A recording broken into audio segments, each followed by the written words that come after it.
ফল আমদানিতে বর্ধিত ভ্যাট ও অতিরিক্ত শুল্ক প্রত্যাহার না হওয়ায় চট্টগ্রাম বন্দর থেকে ফল খালাস বন্ধ রাখা হয়েছে। বাংলাদেশ ফ্রেশ ফ্রুটস ইম্পোর্টার অ্যাসোসিয়েশনের ঘোষিত কর্মসূচির অংশ হিসেবে দেশের সব বন্দরে আজ ও আগামীকাল ফল খালাস বন্ধ রাখা হবে। আমদানিকারকরা জানান, তাজা ফল আমদানিতে বর্ধিত ভ্যাট ও অতিরিক্ত শুল্ক প্রত্যাহারের দাবিতে জাতীয় রাজস্ব বোর্ডে স্মারকলিপি দিয়েছেন তারা।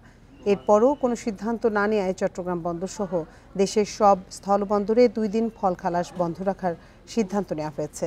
13 ফেব্রুয়ারির মধ্যে দাবি পূরণ না হলে পরদিন থেকে অনির্দিষ্টকালের জন্য এই কর্মসূচি পালিত হবে বলে জানিয়েছেন সংগঠনের নেতারা।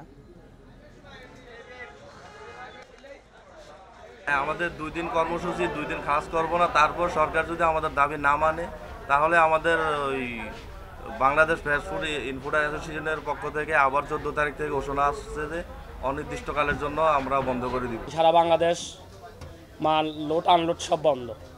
তো বন্ধের কারণে আমাদের ফলমন্ডিতে একটা প্রভাব পড়ছে, মালের দাম বেশি। ডিউটির কারণে আমাদের মালের দাম বেশি। আমরা ব্যবসায়ীরা ক্ষয়গ্রস্তর ভিতরে আছি। এ নিয়ে বিস্তারিত জানাতে চট্টগ্রাম থেকে আমাদের সাথে যোগ দিচ্ছেন সহকর্মী অনুপম শীল। অনুপম, সংগঠনের পক্ষ থেকে তো স্মারকলিপি দেওয়া হয়েছে, তো এনবিআর এর পক্ষ থেকে এ বিষয়ে কিছু জানানো হয়েছে কিনা?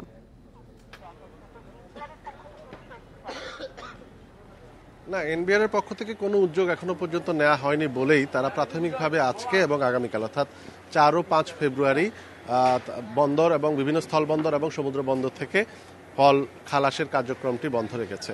আমরা এখন চট্টগ্রামের ফলমন্ডিতে আছে। আমার পেছনে দেখতে পাচ্ছেন যে এটি খুবই ব্যস্ত একটি এলাকা থাকে। বছরের এই সময়টাতে বিভিন্ন ধরনের বিদেশি ফল, বিশেষ করে মালটা, কমলা, আপেল এই ধরনের ফলে কিন্তু পরিপূর্ণ থাকে এবং এখানে বেশ সরগরম থাকে। কিন্তু এই মুহূর্তে আমরা দেখছি যে এখানে দেশীয় কিছু ফল বিক্রির চেষ্টা করছেন এখানকার যারা ব্যবসায়ীরা আছেন, বিশেষ করে বড়ই। এর বাইরে আমরা দেখছি যে সফেদা এবং পেয়ারার মতো কিছু ফল তারা বিক্রি করার চেষ্টা করছেন। কিন্তু এছাড়া বিদেশি যে ফলগুলো সেগুলো আসলে যথাযথ সরবরাহ তাদের কাছেও নাই, খুব একটা বেশি নেই। এবং তারা যেটি বলছেন যে এখান থেকে যেহেতু বাজারের চাহিদা নেই, অর্থাৎ আগে সাধারণ মানুষজন যারা মূলত 180 থেকে 200 টাকায় 1 কেজি মালটা কিনতে পারত, সেটির দাম এখন খুচরা বাজারে 300 টাকার উপরে। তার ফলে সাধারণ মানুষ তারা এই ফল খুব একটা বেশি কিনছেন না। এটি আসলে একটি বড় সংকট তৈরি করেছে যে তাদের বাজারে চাহিদা না থাকায় তাদের এখান থেকে যে পাইকারি বা যারা খুচরা কিনে নিয়ে যান তারাও খুব একটা আগ্রহী না।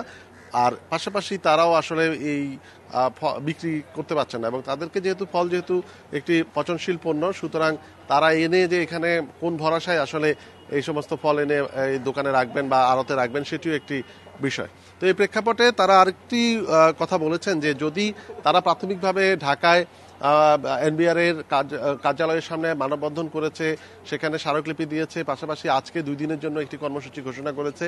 এরপরেও সামনে রমজান আসছে, এরপরেও যদি এই অতিরিক্ত শুল্ক এবং ভ্যাট যদি প্রত্যাহার করা না হয় তাহলে তারা 13 তারিখ থেকে আরো বড় আন্দোলনে যাবেন, এরকম একটি বিষয় আমাদেরকে জানিয়েছেন।